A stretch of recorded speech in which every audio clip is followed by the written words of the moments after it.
Hey YouTube, it's ICU and welcome to the 49th episode of Best Tech Info and Rumors. And I just wanted to remind you guys that next episode is the 50th episode, and I've been saying for the past couple of episodes that I will be doing something special for the 50th episode, and that is a giveaway. Now I'm not going to tell you guys what exactly it is, but again, I will be doing a giveaway for the next episode of Best Tech Info and Rumors, so just be sure to stay tuned for that, and you will get all the details when that video is released. So to start off the news, I wanted to talk about Apple blocking vacation time for their employees. Now apparently Apple is denying any and all vacation time that their employees request for the second week of October. And they're doing that because they're anticipating an influx of customers once iOS 5 and the iPhone 5 are both released. Also, according to All Things D, the unveiling event for the iPhone 5 will take place on Apple's campus in Cupertino, California, instead of in San Francisco. And they're most likely doing this because last year they had issues when they were demoing the iPhone 4,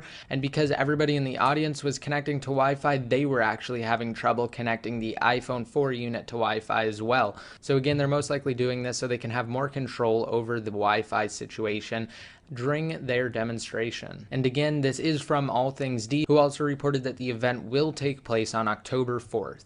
And also, to give you guys kind of a release date for iOS 5, Twitter said that they will be holding two developer conferences, one in London on October 10th and the other one in New York City on October 12th.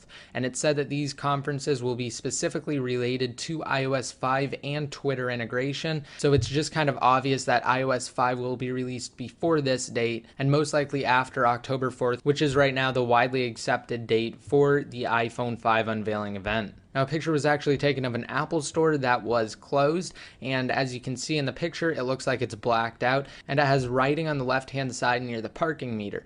Now, you might not think anything of this picture until you actually look at the writing closer. It says, "We'll be back October 5th. Now, even though this clearly matches up with the October 4th date, you've also got to take into consideration that this Apple store is closed way before October 5th. Now, this could mean a couple of different things, and one of the things is that this picture is fake, and another thing is that this is a brand new Apple store and it's just opening. But again, it's just another thing that backs up the date for Apple's unveiling event. Also, a concept artist created some mock-ups of what he thinks the iPhone 5 will look like, and you guys can check them out if you want. They're actually pretty good aside from the low resolution, but again, you guys can check them out if you want. I'll have a link where you guys can check them out down below in the more info. Also, if you're still trying to decide whether or not to upgrade to the iPhone 5, then you can check out this really great infographic from Paid Viewpoint, and I have it on a post on my website, and it also gives some really interesting statistics about iPhone users, and I definitely recommend checking it out.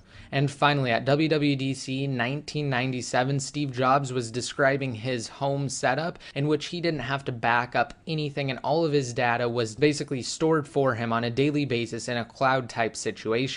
Now, what he didn't realize is that 14 years later, Apple would actually be on the verge of releasing something called iCloud. And I'm sure most of you are familiar with that, but again, that just shows how much of a visionary Steve Jobs really is. So I definitely recommend checking that out. I have the short 5-minute segment of him talking about his own personal setup embedded on my website, and I also have a link to the entire WWDC presentation if you guys want to watch that. I'll also have links to everything I talked about in today's episode down below in the more info, as well as links to my Facebook fan page and Twitter accounts. Be sure to like my Facebook fan page and follow my Twitter accounts to be updated more often. And if you like this video, be sure to rate it up and hit that subscribe button to be notified every time I release a new video. And again, just be sure to stay tuned for the 50th episode of Best Tech Info and Rumors, because again, I will be doing a giveaway and you guys will get more information on that giveaway, like how to enter and what I'll actually be giving away during that video. So until next time, this is ICU signing out.